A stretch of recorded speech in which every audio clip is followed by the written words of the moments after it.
Bootstrap is free, open source, and it's a quick way to do rapid web development, which means that essentially you get a bunch of source files, you can bring it into your web project easily and have added styling and functionality within your website quickly.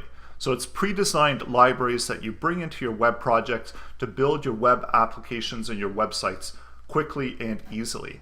So what is Bootstrap? In this course, in this lesson, I want to introduce you to Bootstrap, why we use it and what it can do, how we can access the Bootstrap CDN, how we can bring it into our website, looking at the starter template, and we're also going to look at the basics of Bootstrap.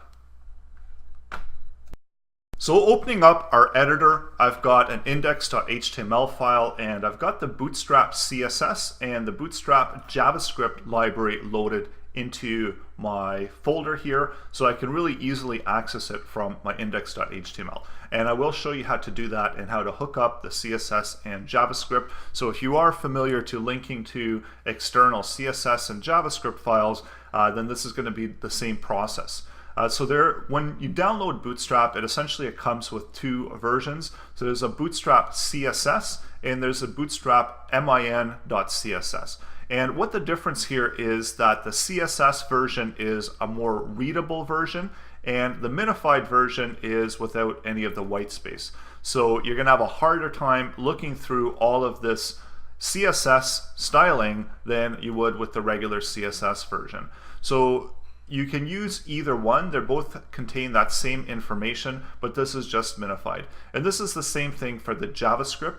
So this is actually going to run off of jQuery because Bootstrap requires the jQuery library, so you need to add in jQuery before you get access to the Bootstrap JavaScript functionality. So it is stored in a JS file, just like any other JavaScript. So the idea is that you place the jQuery library ahead of the Bootstrap JS file, and then you get all of this jQuery functionality that's built into Bootstrap. And you can see there's quite a lot of stuff here, and there's a lot of things that it can do. So the same thing as the CSS, the Bootstrap min is a minified version, and the reason that we use minified versions is for quicker load time. So if you do have files and resources, you try to optimize as much as possible, and that's why the best practice is to link to the minified version if you're updating the Bootstrap CSS, which oftentimes you don't have to do when you're starting out.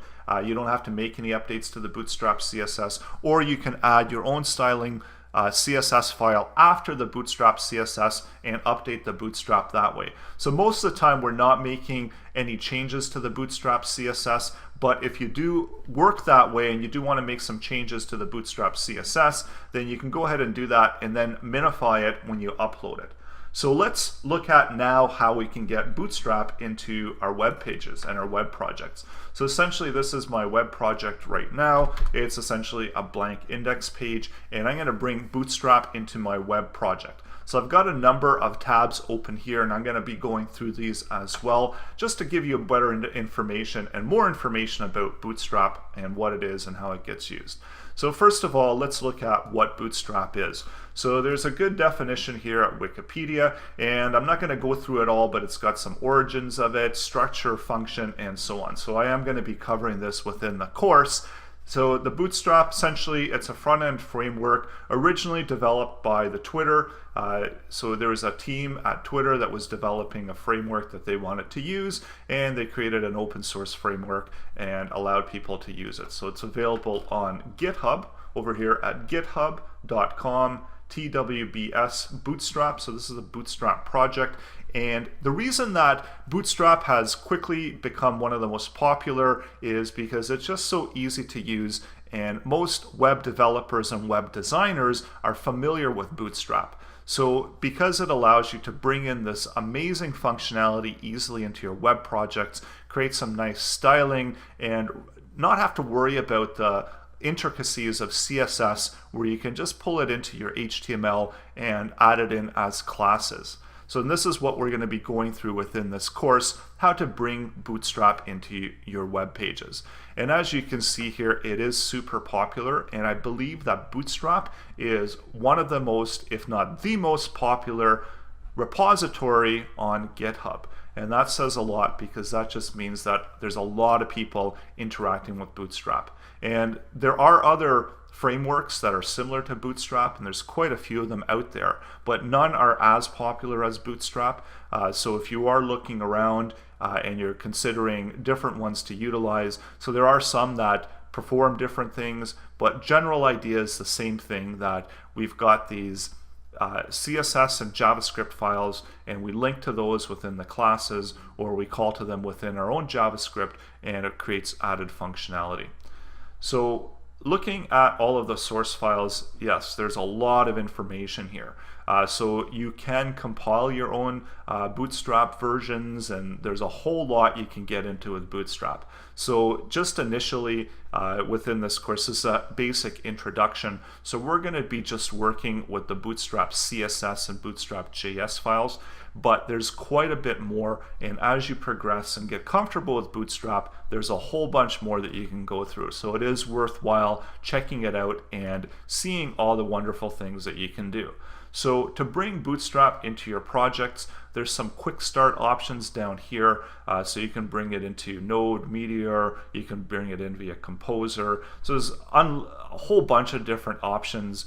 You can bring it in as a SaaS and then install and configure it and so on, and build your CSS from there. So a lot of options, but within this is introductory, so we are going to stick with the basics of Bootstrap, where we can download the Bootstrap precompiled library or link to the CDN, and then bring that into our web project. So we see within GitHub, we've got this dist version, so this is the distribution version, and this is where we've got CSS, and we've got a number of different CSSs here. So the one that we're going to be using is this CSS and the minified one, linking to that one. And then we've got JavaScript. So we've got the Bootstrap JS and minified JS. So the same thing that we've got down here. And this is all you really need. You just need the one Bootstrap file and the Bootstrap JS in order to get going with Bootstrap. So in order to get Bootstrap, so there's two options, because we're in the process of flipping over to Bootstrap 4. Currently Bootstrap 3 is still the current version, but Bootstrap 4 is an alpha version, so that means it's out there, and we're expecting very little change within that version. So this course is going to combine the brand new functionality of Bootstrap 4, and it's going to take over what is still consistent with Bootstrap 3, and I'm going to note if there's any differences, because as I said, there's a lot of websites out there that are using Bootstrap, and predominantly you might not see them all switching over to 4 right away. So this is why we're going to cover off both of them. So the website to go get Bootstrap is getbootstrap.com, and this is where you can download Bootstrap, or it gives you some information here to link to Bootstrap as well. So if you want to go over to the website and go ahead and download Bootstrap, or if you want to get started quickly, you can just simply link to the CDN. So they do have, in getting started, they have the CDNs for Bootstrap. So you can do either or, and of course if you're linking to the Bootstrap minified version, you won't be able to go in and update the Bootstrap CSS file. So either way, you're going to be getting that same information and then updating and adding it into your web project. So we are going to be working with version 4, so relatively the same idea here. So we've got our CDN here, so I can just simply take that and open up my index page and link into it. So of course we need to build out our HTML, so we'd have to build out our HTML structure and link it within the head. And we also need to include a jQuery library for accessing the JavaScript version. And in order to get started quickly, there's another option down here within Bootstrap.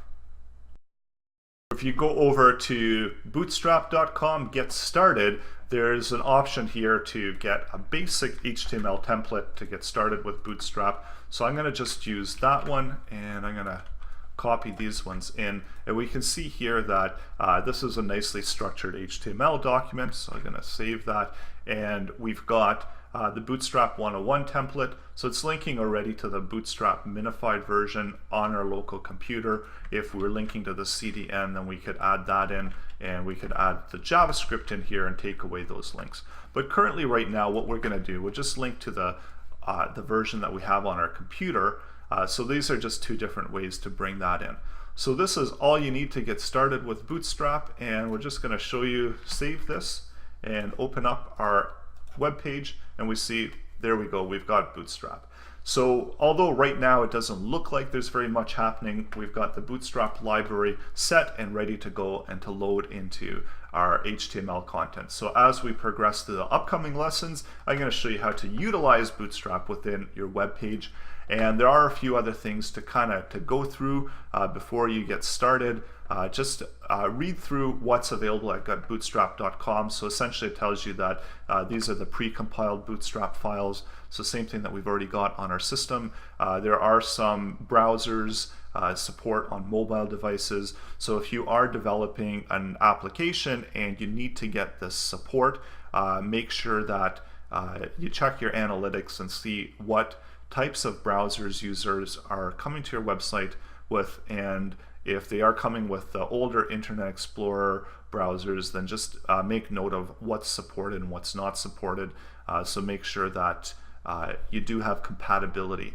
So now these days, not a lot of people are still coming with Internet Explorer 8. And this has always been a problem for web developers because it's not always compatible with the newer versions of modern website design. So take a quick look through there and just make sure that everything is compatible and ready for your visitors, that whatever devices your visitors are using, that everything works properly. So in the next lesson, let's start building out our first Bootstrap project.